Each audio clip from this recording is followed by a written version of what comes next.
Here I sit, broken-hearted. Tried to clean. Couldn't even get started.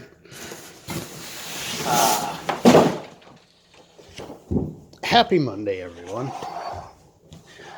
Let's do another coffee and cleaners. Now that we've gotten our deteriorated Kenmore hose out of the way, this ties in with that new in-box Kenmore central vac system. And if you haven't watched that video, I will link to it. But I thought I would share some of my Sears Kenmore central vac literature, some of which I'm lucky enough to have originals. Some of this I've just scanned and printed. But let's start with the planning guide here. Nice little illustration.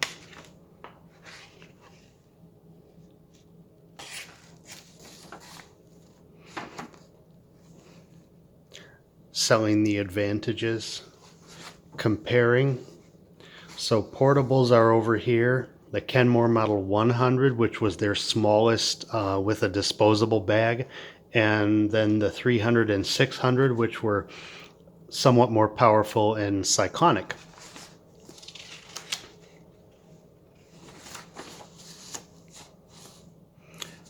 The steps, there's that 100. And this would use a through-flow motor. So basically, probably one of the motors out of one of their canister vacuums at the time would have been repurposed. And obviously, like everything, Sears didn't make this. All this stuff would have been made by Whirlpool. And there's cyclonic machines, this one with a bypass 5.7-inch motor, and this one with a 7.2-inch motor. This is the most common machine by far, and the specs would be the same as like a VacuFlow 26 or a Newtone 350. Kenmore was also quite open and honest about the working ratings of the machine, and they gave these ratings for their portable vacuums too. So rather than just picking the biggest number to sell, they actually stated what the performance would be in use at the end of the hose with an opening, 3/4 inch in this case, 30 inches water lift, 41 CFM, which doesn't seem like very much, but it was respectable performance in the day, and probably higher than you could get out of a Sears canister vacuum, though I should verify that. Electrical, so this shows an on-off light switch that you would use with the smallest machine. Coincidentally, the only machine that has a through-flow motor is the one that they're saying just turn it on and leave it running. And then your more deluxe machines had wall valve that would turn on when you opened it, or the utility valve. To activate that, you got this little thing that looked like a bicycle bell that you'd attach to the handlebar. Same kind of strap-on thing. Ooh, that sounds dirty. The switch. The switch is here, and it secures to the outside of the vacuum pipe. And they call the tubing or the piping the conveying system, which I think is kind of neat. Very nice diagram of how to properly bring in a riser from below into the trunk line. And they also only ever had Y fittings available, not sweep tees, to just give you a little better chance of doing it the proper way. And the other thing I always liked about Kenmore had their own stuff, their own fittings, tubing, inlets that weren't shared with anybody else, and that's at least true until the 1980s when they went to 2-inch and started working with Hayden for their fittings and inlets. But they always gave you a Y fitting, and that Y was a female, and then the branch was a male fitting, which I always thought made a lot of sense, because usually you're not putting tubing in here, you're putting another fitting, be it a 45 or a 90. So it makes sense to have this be a male connection. And of course, these Kenmores were usually installed in existing homes, almost always. I don't know that I've ever seen a Kenmore installation that was obviously done during construction. So they had floor valves and utility valves and And they also advocated or suggested that you could use flexible tubing instead of elbows for the turns, which I don't care for, and I don't think it's really any easier. But if you're not familiar with how to make connections using fittings, then I guess it would let you cobble it together. And that outside muffler vent, so the hood functioned also as a muffler, which was clever. Some diagrams of the system laid out in different type homes. A ranch style home with a basement. A valve in the garage, very nice.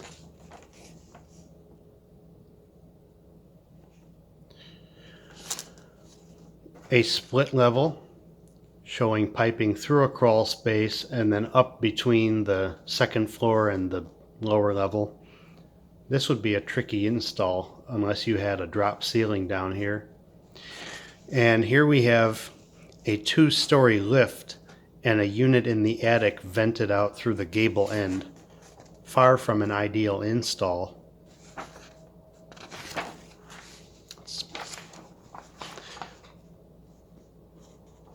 And here we have an install in a house that doesn't have a crawl space or a basement or an attached garage, and so the unit is in a closet in the middle of the house, and both the intake and the exhaust piping were done through the attic.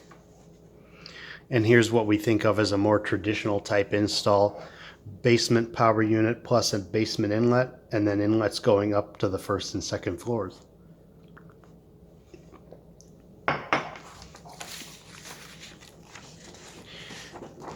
And showing the power units and the power mate, which they called, the power mate was always the Sears name for a power nozzle or a power head.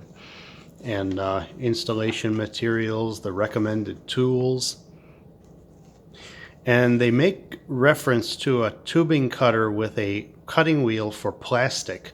Now, we've used tubing cutters like this, you know, the kind that you crank that's adjustable. It's not made for one size tubing. I'm not familiar with a special cutting wheel for plastic at this time. And at this time, let's see, I don't think they had the electrified hose yet in the, yeah, hose only, 25 foot.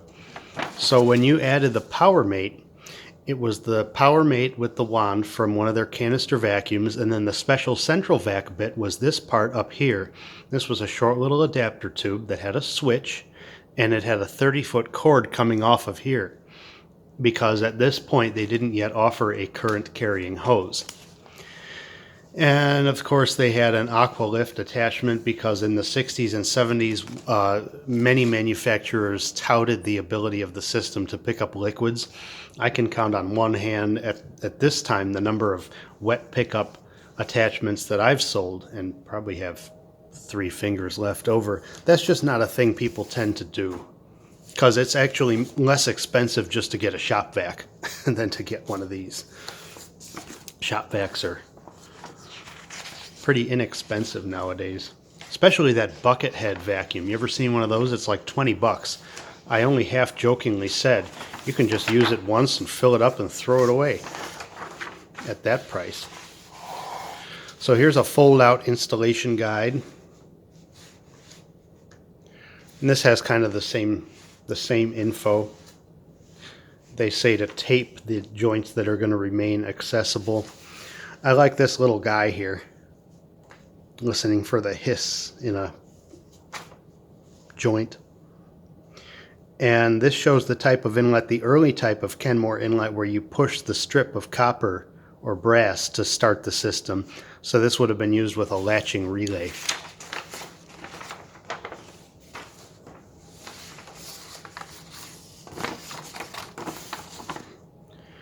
And showing the mounting and the wiring. And this is a nice little leaflet. I imagine this would have been like sitting on a display at the Sears store. exposing people who had no clue what a central vacuum was or what the benefits were to the product. And I like all these little emojis. This is very,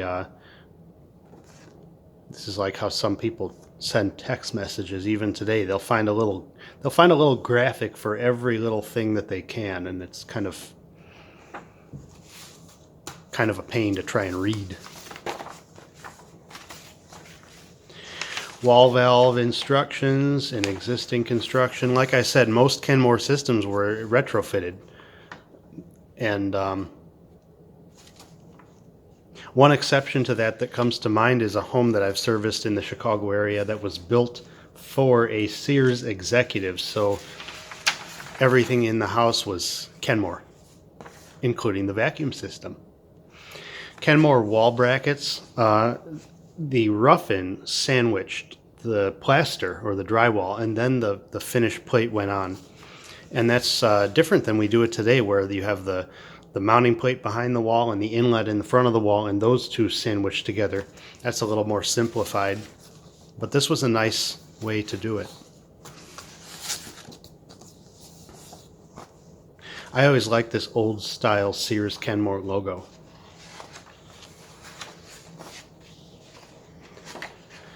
This will be, again, a lot of the same information, a lot of the same kind of diagrams here.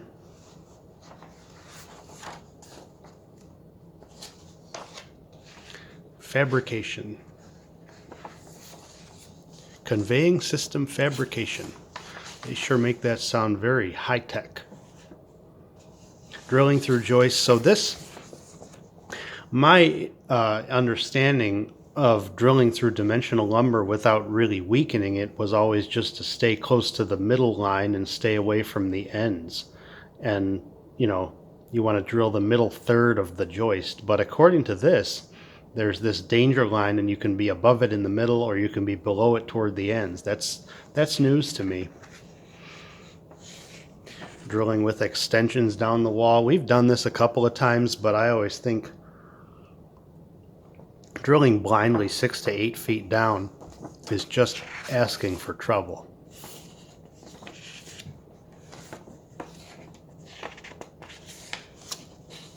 And this is interesting, getting a wall valve into a room by running the tubing over to the corner and down and then building boxes around. I don't think I've ever been in a situation where that's been the ideal way to do it, because the inlet is all the way in the corner of the room then instead of near the entrance to the room. And of course, the concept of grounding and three-prong plugs was still newish at the time, and so there was a whole section devoted to how to handle this. Do not under any circumstances remove the power supply ground prong. And this is interesting too, talking about the low voltage wire size. So if you have to run 600 feet of wire, use 18 gauge wire. Well, of course, this means you're also running 600 feet of 1 3/4 inch tubing back to your power unit. I'd love to see an installation done like that. I can't imagine it worked very well.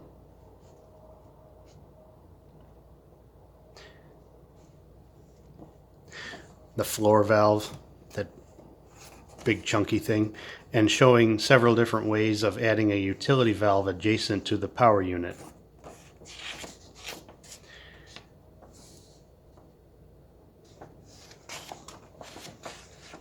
So if you followed the directions, you would end up with a pretty well installed system, I would argue, with the exception of using the flex hose for the elbows.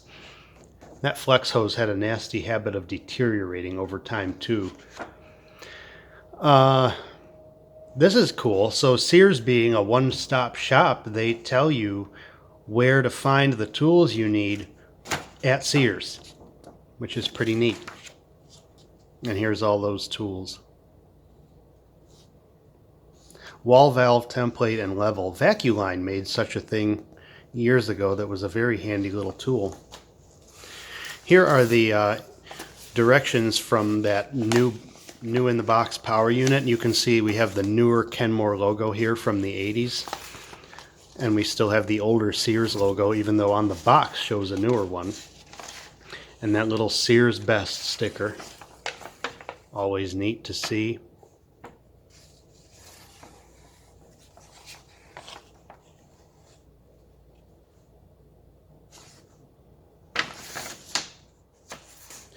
The removable screen is a nice thing, but I just don't love the way that separation worked compared to, I mean, my favorite for a cyclonic unit is like a VacuFlow design.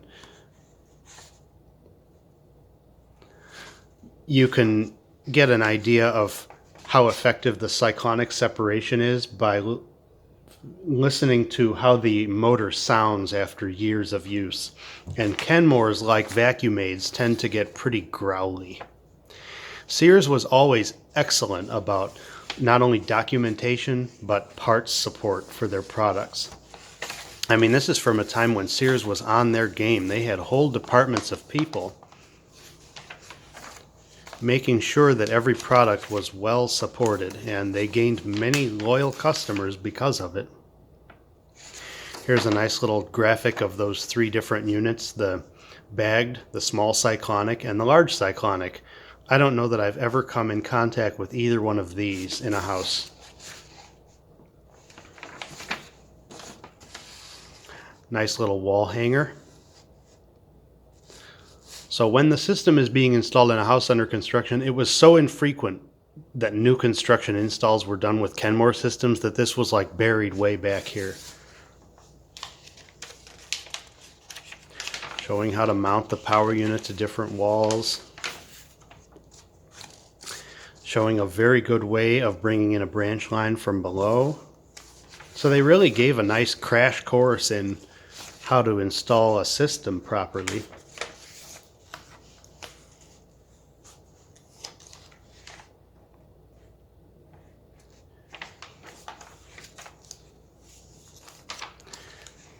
And of course, drilling, the old pilot drill trick. The best pilot drills come from the dry cleaners. Make sure and get the yellow kind of wire coat hangers, not the white wire coat hangers, because they're thinner.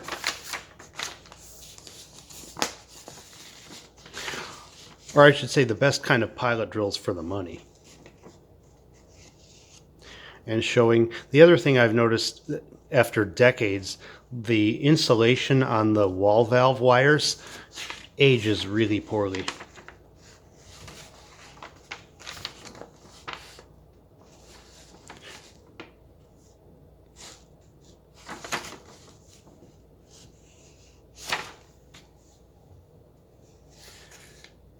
And testing the completed system. Turn it on, check for air leaks.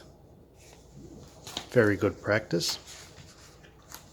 So these two I have saved on the computer, and I've printed them off because mostly they're the same thing, but I wanted to share them because these make reference to the Kenmore wet dry system, the Series 800, which I would love to find and play with one day.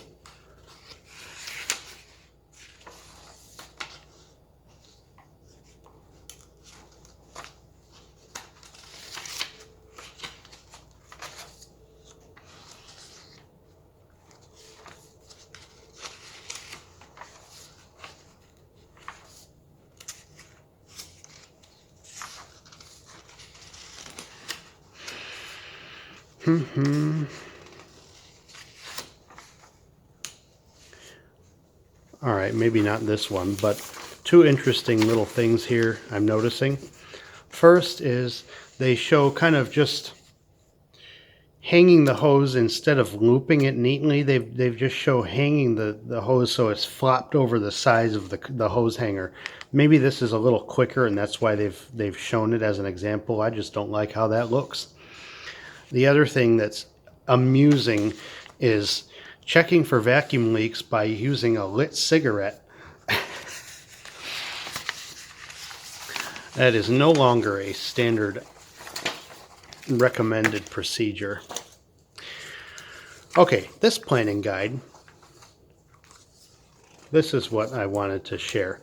So on this chart, you'll see portables, the Model 100, the 200 to 500, which are the cyclonic ones, and the 800 is wet-dry. So this shows that the wet-dry system will do all of the things, only some of which the other ones will do. That wet-dry system was rather short-lived, and I wonder if that was a result of initial unpopularity or if it was a result of service issues.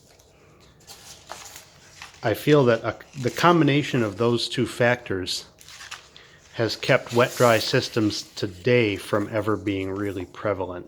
So here's like the common one that you always see with the 334 motor. And here is the wet-dry thing, that big tall thing. And same motor, same cyclonic separation. This has a fill valve in it, just like you'd see in a washing machine, and it has a cold water inlet, and it has a drain with a flapper valve. Rather than like an aqua air or a wet-dry drain vac where the incoming debris is just misted with water in the intake pipe, this filled with water like a washing machine when you activated the system. And then you would vacuum, and then when it got too full, then it would shut off, empty, and refill.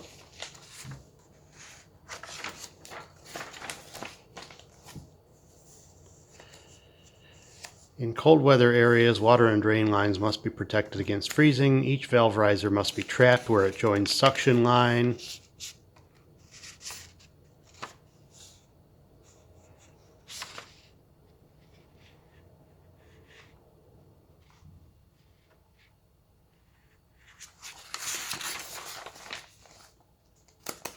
That was interesting. Did you catch that on the last page? If you plan to use your system for large amounts of dry pickup, you may prefer the dry power units. They don't really say outright that doing that with the wet-dry power unit is going to be a gloppy disaster. They just say you may prefer. Marketing department for the win.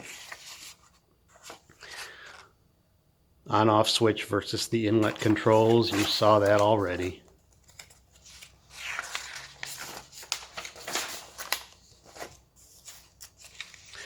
Floor inlet, that appears for all the world to be a beam inlet, which would obviously have to have some kind of bushing inside of it to use with the Kenmore hose. One nice thing about the Kenmore wall end being 1 1/4 inches is it was easy to then reverse the hose if you ever got something stuck in the hose, because it's the same size on both ends. So this shows the trap from the wall inlet, which is the procedure even today when you install a wet-dry system. You have to have that trap. Having it made of flex hose just kind of, I'm just not in love with that. But hey, I only see these systems now when they're like 40 and 50 years old. So I can't imagine anybody thought that the expected design lifespan would be 40 and 50 years, so I have to be a little forgiving. You know, if it went that long without problems, I guess it can't be all that bad. So, same idea.